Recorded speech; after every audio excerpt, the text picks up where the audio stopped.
Hello again, class. Today is June 15th, and just to let you know, I'm not at home right now. I'm at the Michael Fowl Library in the Burton Hall, home of the University of Oklahoma Communication Department.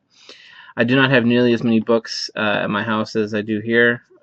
There's about a dozen bookcases, some of the ones behind me. I have one bookcase at home and doesn't have nearly as many books as this here. So, moving right along, this is module number 2. Uh, Communicating personal identity is a topic for today. There'll be I posted a discussion earlier this week on Wednesday, so spend about the week discussing that issue, and deals with personal identity, which will be the topic of module number 3 coming out hopefully tomorrow. So let's talk a little bit about what it's got in the PowerPoints here. So like I say, communicating personal identity. Talk a little bit about representing me. You guys you guys posted some of that to discussion. Hopefully you're discussing each other's kind of who they admire, who they dislike, and that sort of thing. Just to move on with the slides, I'm on slide number 3 now. The self is this is kind of important. The multi-dimensional process of internalizing and acting from social perspective. So the way you identify yourself we're doing that all constantly. We're constantly defining ourselves to others and to ourselves. And we do this to specific people, like to our family and friends, and we do it generally. So when we walk into a restaurant or a gas station, how we give people perspective of ourselves. So, and the way we do this is a lot of different ways, which I'll talk about here. One is attachment styles, and there's 4 different attachment styles. You may have heard of these before. They deal with a lot of a lot of educational psychology dealing with children deals with this. Then there's the generalized other, which is the way we talk about society in general. And then how we get this generalized out of how we perceive society is kind of complex, and the next slide talks a little bit about that.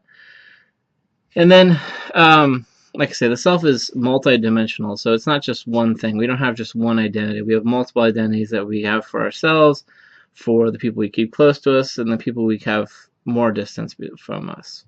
So our identity is very complex, and the way we project that is more complex. So, as usual, the book gives you a little pep talk at the end. So the guidelines for improving your self-concept. If you want to improve your perception of yourself or the way that you transmit yourself, I guess it talks about the same way you'd set any other set goals that are realistic and fair. Seek context to support personal change. So if you don't like the way you're interacting with yourself, deal with who you're interacting with and where you're interacting. Last thing is self-disclosure. There's a lot of research in communication about self-disclosure, and we reveal certain parts of information about ourselves and at certain stages. So when we meet someone, we probably don't talk about maybe our financial status or maybe some legal issue that we had.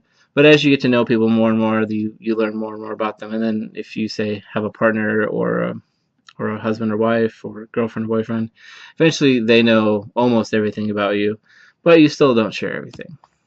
And then the last slide before, I guess, the conclusion slide is this Johari window, which is talked about more in your book. And you can see the picture there if you've got the slides in front of you.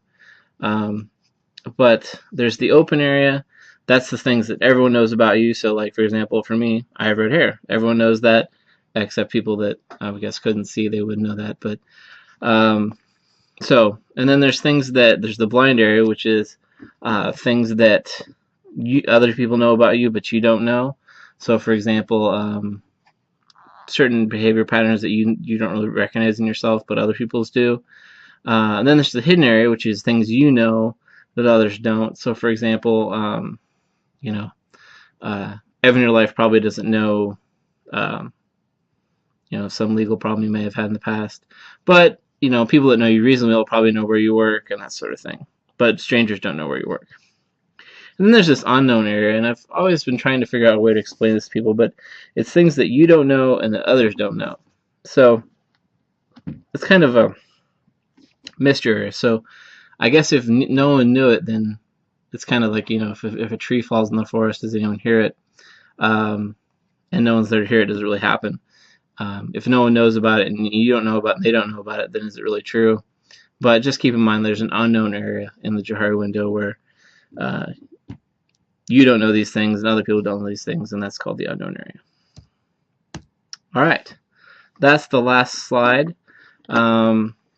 So let's talk a little about the assignment for next week. Once again, you're going to post this to the discussion board and to the Dropbox.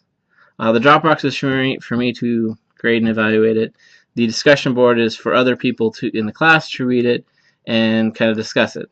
So what you're going to do, next time we're going to talk about perceptions of yourself and that sort of thing. So yeah, perception and communication is what we're going to talk about next week. So what I want you to do is describe 3 specific television advertisements. And when I did this in the spring, this was a Super Bowl weekend, so I had them pick 3 Super Bowl commercials. So if you want to use Super Bowl commercials, you could too. But I modified it, so pick 3 ads that are kind of common now. Maybe ads that are played during the NBA Finals, because I know you're all watching the Thunder games. And I want you to do is talk about why those stand out, why do you pay more attention to those, and how do they deal with your perception of the product and maybe perception of yourself.